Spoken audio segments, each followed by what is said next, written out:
అయోధ్య బాలరామ దర్శనానికి నిజామాబాద్ నుండి పెద్ద సంఖ్యలో భక్తులు తరలి వెళ్లారు.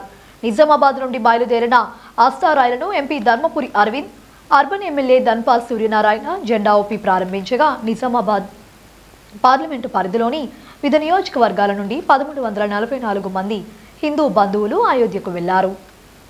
ప్రత్యేక ట్రైన్ ఆస్థా రైలు సికింద్రాబాద్ నుండి బయలుదేరాల్సి ఉండగా నిజామాబాద్ పార్లమెంటు పరిధిలో 1144 మంది భక్తులు ఉండటంతో వారికి ఇబ్బందులు కలగకుండా ఆస్థా ట్రైన్ ను ఎంపీ అరవింద్ ప్రత్యేక శ్రద్ధ తీసుకుని నిజామాబాద్ కు రప్పించారు.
రంగు మీద రైలు కదులుతుంది, జెండా మీద కాషాయ రంగుకి రైలు కదిలింది.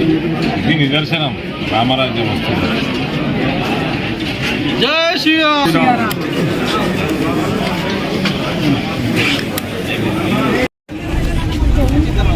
ఈరోజు ఇందూరు రైల్వే స్టేషన్ నుండి నిజామాబాద్ పార్లమెంట్ నియోజకవర్గ 7 నియోజకవర్గాల నుండి 1400 మంది బ్రాహ్మ భక్తులు అయోధ్యకు ఆస్థా స్పెషల్ ట్రైన్ ద్వారా బయలుదేరడం జరిగింది. వారి వారి జీవితాల్లో ఈరోజు మర్చిపోలేని రోజు. నా భూతో నా భవిష్యత్ అనే విధంగా వాళ్ళ కళ్ళల్లో ఆనంద బాష్పాలు. 500 సంవత్సరాలు వాళ్ళ చరిత్ర చదివి 500 సంవత్సరాల నిరీక్షణ, లక్షలాది మంది కరసేవకుల ప్రాణత్యాగంతో జనవరి 22 నుండి అయోధ్యలో బాలరాముని ప్రతిష్ట. ఆ కార్యక్రమాన్ని ఈ తరం వాళ్ళమందరం కూడా చూడడం జరిగింది. మనమందరం కూడా పూర్వజన్మ సుకృతం ఉంటేనే ఆ దృశ్యాన్ని చూడగలిగినాం.